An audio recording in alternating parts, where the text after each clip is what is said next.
তাৰিখে অনুষ্ঠিত হোৱা লোকসভা নিৰ্বাচনত ৰূপী সমষ্টিৰ জনসাধাৰণে স্বতঃস্ফূৰ্তভাৱে কংগ্ৰেছ দলক সমৰ্থন দিছে। কংগ্ৰেছ দলৰ প্ৰাৰ্থী প্ৰতুল বৰদলৈ ডাঙৰীয়াক 1,07,500তকৈ অধিক ভোট দি লিড দি তেওঁক জয়যুক্ত কৰিছে।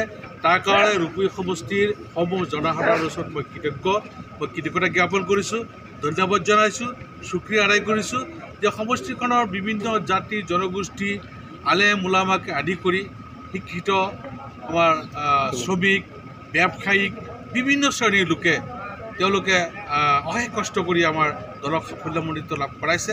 তাৰ কাৰণে সকলোকে মই শুক্ৰিয়া আদায় কৰিছোঁ। AUDF দলে কোনো আসন পোৱা নাই এইবাৰ, কি ক'ব এই সম্পৰ্কে?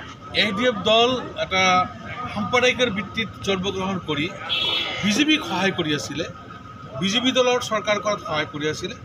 আজি এই কথাটো অসমৰ জনসাধাৰণে উপলব্ধি কৰিব পাৰিছে আৰু তাৰ কাৰণে চিৰদৃঢ়ৰ কাৰণে AUDF দলক বিদায় দি ধৰ্মনিৰপেক্ষতাৰ শাসন প্ৰৱৰ্তন কৰাৰ কাৰণে সকলোৱে সজাগ হৈ এইবাৰ ভোটদান কৰিছে। ধুবুৰীত দেখা গৈছে ৰেকৰ্ড সংখ্যক ভোট পাইছে। ভাৰতবৰ্ষৰ ভিতৰত ৱৰ্ল্ড ৰেকৰ্ড কৰিছে। ভাৰতবৰ্ষৰ ভিতৰত সৰ্বোচ্চ ভোট পায় স্বাধীনোত্তৰ ভাৰতত আজিলৈকে 10,12,000 ভোট লিড লৈ কোনো ধৰণৰ কোনো সাংসদ নিৰ্বাচিত হোৱা নাছিল।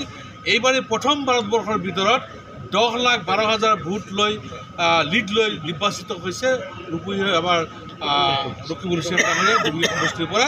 আৰু ধুবুৰী সমষ্টিৰ AUDFৰ প্ৰাৰ্থী আজমলক বেয়াকৈ হৰুৱাইছে। গতিকে এইটোৱে ইংগিত দিছে যে ধৰ্ম ভিত্তিত কোনো ধৰণৰ দল বা শাসন চলিব নোৱাৰে।